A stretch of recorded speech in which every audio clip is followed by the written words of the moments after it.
Today, most visitors arrive at Kotoka International Airport, but for hundreds of years, the Gulf of Guinea served as the primary highway into West Africa.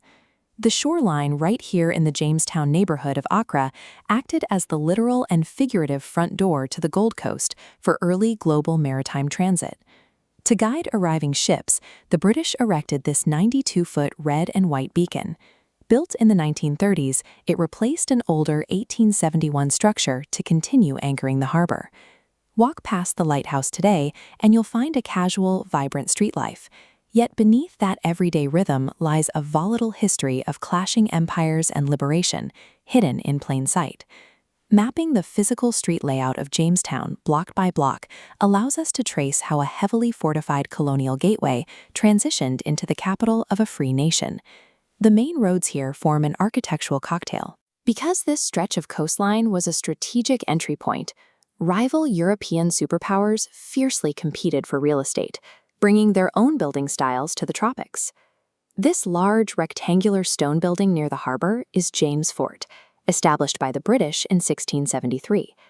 The British utilized this outpost for two lucrative and destructive purposes: the extraction of gold and the trafficking of enslaved human beings. Following the abolition of the slave trade, colonial authorities repurposed the fort into a prison. This 17th-century structure remained an active, working prison until 2008. To understand the colonial scramble, look at the physical street layout, beginning with the footprint of James Fort right on the water. Now look just down the road. The Dutch built Usher Fort virtually on top of British territory. Operating massive rival gatelways a stone's throw from one another created a permanent state of paranoia. You can see it in the heavy defenses, like this row of black cannons still pointing out over the rocky shores. These heavy stone foundations stand as a permanent testament to the fierce fight for control over this entry point. Step off those wide, contested main roads, however, and the geography condenses into a dense network of narrow residential alleys. Here, the historical narrative reverses. The same tide that once carried captives away eventually brought liberated families home. In 1836, a ship docked at the Jamestown port carrying 7 families of Afro-Brazilians. They had bought their freedom and crossed the Atlantic to return to their ancestral home, eventually settling in this structure, now known as Brazil House. The native Ga people noticed the new arrivals constantly greeting each other in Portuguese with the phrase "tá bom," meaning "is it good?" The name stuck, and the locals began calling them the tá bom people.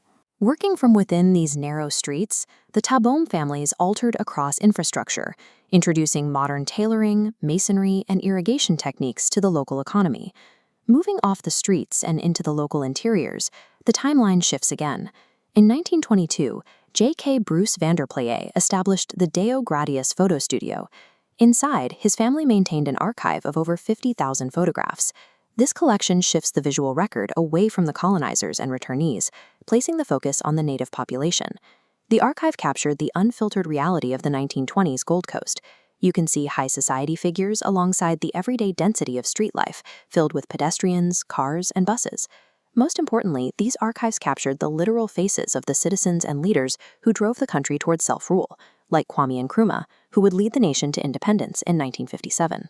The exterior stone walls of the forts projected occupation, but these delicate interior paper archives documented the birth of an independent Ghanaian identity.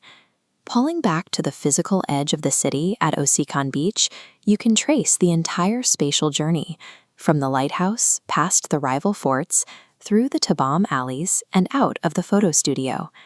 The heavy empires of the British and the Dutch eventually faded. The massive structures they built to dominate this coastline were left behind as obsolete relics.